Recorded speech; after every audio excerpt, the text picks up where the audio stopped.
নমস্কার বন্ধুরা, welcome back to my channel. তো আজকের ভিডিওতে আমি কী নিয়ে কথা বলবো আপনারা থাম্বনেল এবং টাইটেল দেখে বুঝতেই পেরেছেন।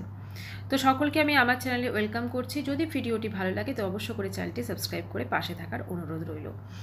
তো আজকে কথা বলবো টিনাকে নিয়ে। তো টিনার লাস্ট ভিডিও এসেছিল টিনার চ্যানেলে 3 দিন আগে। তারপর থেকে কোনো ভিডিওস আসছে না টিনার। তো অনেক কিছু কথা উঠছে, অনেকে বলছেন যে টিনার চ্যানেল নাকি স্ট্রাইক খেয়েছে বা এরকম প্রচুর ব্যাপার, বা টিনা নাকি নতুন একটি চ্যানেল খুলেছে। তো এই সব কিছু নিয়েই আজকে আমার এই ভিডিওতে আলোচনা থাকবে। টিনা কয়েক মাস আগে তার শ্বশুর বাড়ি থেকে, তার 5 বছরের বিবাহিত জীবন ছিল এবং শ্বশুর বাড়ি থেকে সে বাপের বাড়িতে আসে এবং তার শ্বশুর শাশুড়ি এবং তার হাজব্যান্ড স্পেশালি, তো সবার বিরুদ্ধে সে তাদের ভিডিও দেখেই যেটা জানা যাচ্ছে 498 করে এবং তাদেরকে বিয়ে করে। আর মানে অপরদিকে যেটা জানা যাচ্ছে যে অপোজিট পার্টি মানে সন্দীপও এটা দাবি করে যে টিনা পরকীয়ারত। টিনাও তার কমিউনিটি পোস্টে অনেকদিন আগে স্বীকার করে যে সে মানে পরকীয়া করছে, এরকমই কিছু একটা। পরবর্তীকালে আমরা বিভিন্ন ক্ষেত্রে সে যার সঙ্গে পরকীয়ারত তার সঙ্গে আমরা দেখেছি, তাকে অনেক ভিডিওস লিক হয়েছে, অনেক কিছু আমরা দেখেছি, এখনও হয়ে যাচ্ছে। এবারে টিনার চ্যানেল কি স্ট্রাইক খেয়েছে কি খায়নি, টিনা আমাদেরকে পরিষ্কার করে কোনো রকম কমিউনিটি পোস্ট দেয়নি। সেই সূত্রে আমরা একদম ক্লিয়ারলি তো এটা বলতে পারি না যে তার চ্যানেল সত্যি স্ট্রাইক খেয়েছে কি না। তবে হ্যাঁ, টিনার চ্যানেলে বেশ কিছু যাবত একটা দেখবেন একটা প্রমোশন একটা ভিডিও আসছিল কোনো গেম বা কিছু একটা নিয়ে, একটা হিন্দিতে ভয়েস একটা দিচ্ছিল। তো অনেকেই প্রশ্ন করছিল তার কমেন্ট বক্সে যে ভয়েসটা কার। অ্যাকচুয়ালি এটা বোধহয় যেহেতু প্রমোশনাল ভিডিও ছিল, যে কোম্পানি থেকে তারই ভয়েস হবে, এটা আমার ধারণা।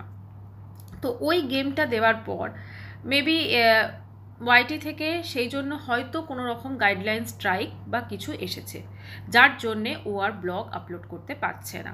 ওর ব্লগ চ্যানেলটা কিন্তু যথেষ্ট তত্তরিয়ে উঠছিল এবং যথেষ্ট ভালো ভিউজ হচ্ছিল, অনেক বেশিও সাবস্ক্রাইবার আর্ন করে ফেলেছিল। সন্দীপের থেকে টিনার কিন্তু ভিউজ অনেক বেশি হচ্ছিল। তার একটাই কারণ, মানুষজন ওর চ্যানেলে গিয়ে যদি কিছু দেখা যায় পরকীয়া করছে, যদি কিছু দেখা যায়, এই একটা ব্যাপার ছিল। এখন কথা হচ্ছে টিনার চ্যানেল কি ফিরে আসবে কি আসবে না। মানবিকতার দৃষ্টিতে এবং একজন নারী হিসেবে বা একজন মহিলা হিসেবে আমি চাইবো অবশ্যই ওর চ্যানেল ফিরে আসুক। এটা একমাত্র এটা চাইবো যাতে ও নিজের পায়ে দাঁড়াতে পারে। কিন্তু ও যে কাজটা করেছে যদি ওটা সত্যি হয়ে থাকে তাহলে, এবং এই চ্যানেলটা গ্রো করার সঙ্গে সঙ্গে ওর অহংকারটা প্রচণ্ডভাবে বেড়ে গেছিলো, সেটা কিন্তু আমরা দেখেছি। প্রচণ্ড একটা অহংকার হয়ে গেছিলো। দর্শক বিভিন্ন কমেন্ট করতো ওর চ্যানেলে যে তোমার কি তোমার সন্তানটার কথা মনে পড়ে না, তোমার কি তোমার সন্তানটা। তো এই সব বিষয়গুলোরও একটা এফেক্ট হতে পারে, কারণ আমরা যদি কোনো কিছু খারাপ কাজ করি তার কিন্তু এফেক্ট থাকে। ঠিক আছে, আমরা মানে কর্মফল কিছু তো হয়, সেটা কিন্তু ফেরত আসে। মানে একটা খারাপ কাজ করার পর আমি যদি মনে করি যে সেটাকে আমি জাস্ট ভুলে যাবে মানুষজন, কিন্তু ঈশ্বর ওপরে বসে আছেন, তিনি কিন্তু ভুলেন না। আজকে টিনার যে একটা এত সাবস্ক্রাইবারওয়ালা চ্যানেল যদি আজকে স্ট্রাইক পেয়ে বন্ধ হয়ে যায়, বা ও যদি সত্যি আর ভিডিও দিতে না পারে, ওর কিন্তু যে আর্নিং সোর্সটা সেটাতে কিন্তু এফেক্ট হবে। এবং যখনই ওর এই রেভিনিউ জেনারেট করতে পারবে না, বা ও যখন ওয়াইটি থেকে টাকা ইনকাম করতে পারবে না প্রপারভাবে, তখন কিন্তু এই এফেক্টটা ওর এখনকার যে সম্পর্ক, মানে যদি আমরা এটাও ধরে নিই ও যার সঙ্গে পরকীয়ারত লিভ ইন পার্টনার বলুন, বা ওর এখন তো অনেকে বলছেন মন্দিরে বিয়ে করে নিয়েছে, তো যাই হোক, সেটা যেমন তারও এফেক্ট হবে, অপরদিকে সে তার বাড়িতে রয়েছে, যতই হোক সে তার বাপের বাড়িতে রয়েছে, আমরা ভিডিও থেকে জানতে পাচ্ছি।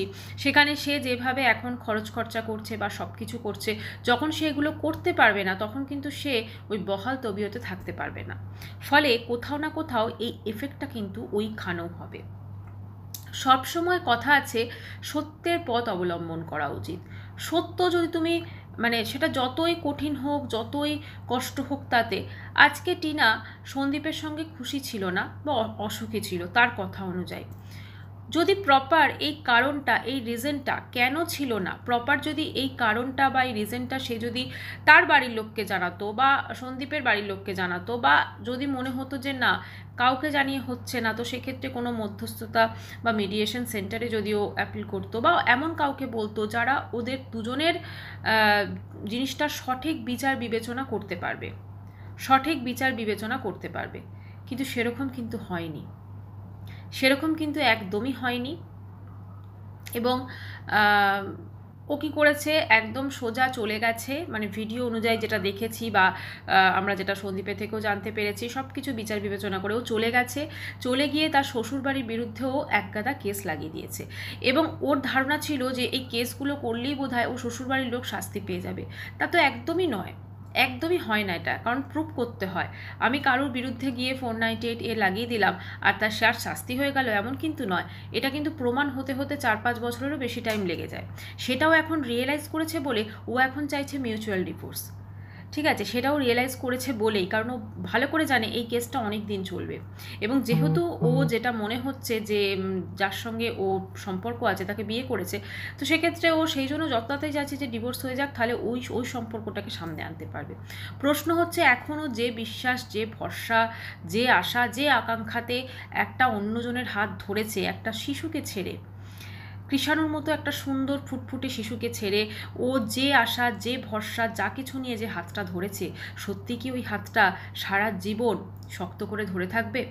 আজকে এই যে সিচুয়েশনটা এসছে না, যদি ভগবান যদি ওকে এটা ওর চোখ খোলানোর জন্য করে, তাহলে আমি বলবো ঈশ্বরের অসীম কৃপা।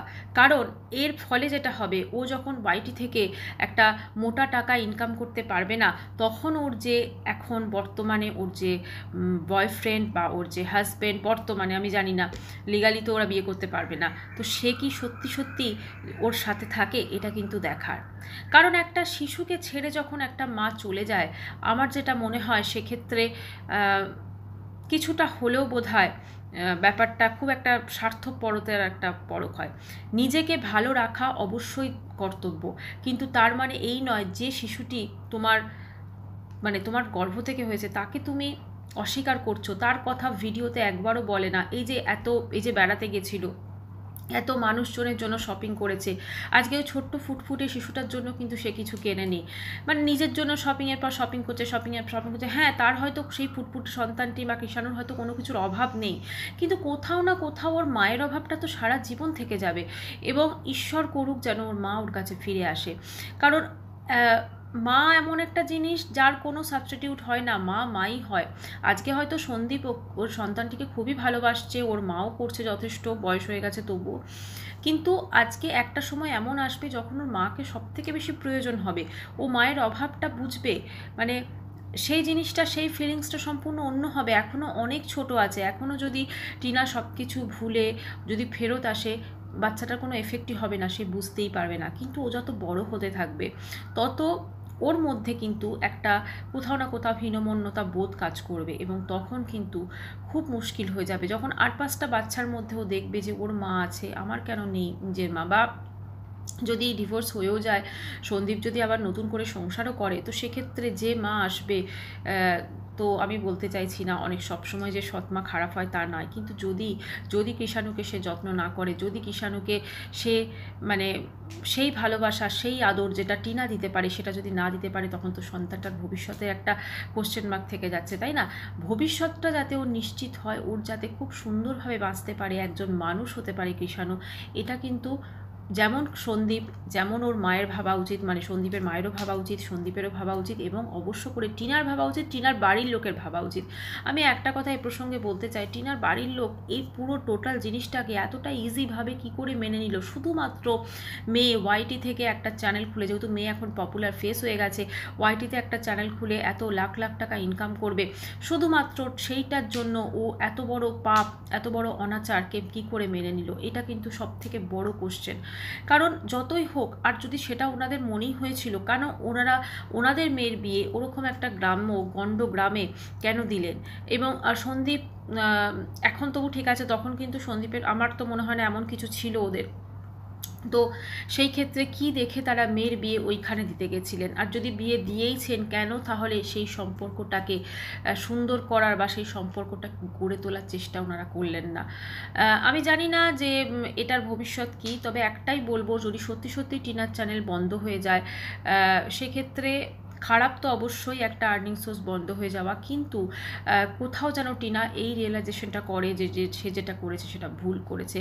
কারণ ওই যে অহংকার পতনের মূল, অহংকার, টাকা পয়সার অহংকার বেশি দিন থাকে না। আজকে একটা ওয়াইটি চ্যানেলের জন্য আইফোন, অনেক কিছু শপিং করেছে, কিন্তু যখন এই চ্যানেলটাই থাকবে না, সেখান থেকে কোনো উপার্জন হবে না, এবং আবারও যখন নতুন করে চ্যানেল খুলবে, কারণ এতদিনকার মানুষজন যা কিছু দেখেছে বা ওর চ্যানেল অলরেডি বলছে খুলেছে, তো এগুলো দেখেছে সাবস্ক্রিপশন কিন্তু অনেক কম হবে, এবং সেক্ষেত্রে ওই চ্যানেলটাকে এই চ্যানেলের সমতুল্য করতে কিন্তু অনেকটা টাইম লেগে যাবে। এবং সেইখানে ও যদি কোথাও এটা রিয়েলাইজ করে যে না, এবার আমি আমার শ্বশুরবাড়িতে ফিরতে যাব, বা এই টোটাল যে ঘটনাটা চলছে সেটাকে আমি বন্ধ করতে চাই, তাহলেও করতে পারে, এবং কৃষাণও কিন্তু তার মাকে ফেরত দিতে পারে। ঈশ্বরের কাছে প্রার্থনা করি সবাই যেন ভালো থাকে, সুস্থ থাকে। তো বন্ধুরা, ভিডিওটা আমি এখানেই শেষ করছি। যদি চ্যানেলটি ভালো লাগে তো অবশ্য করে সাবস্ক্রাইব করার অনুরোধ রইল। আমি আবার দেখা করছি নেক্সট ভিডিওর সাথে। ততক্ষণের জন্য সবাই খুব ভালো থাকবেন। বাই।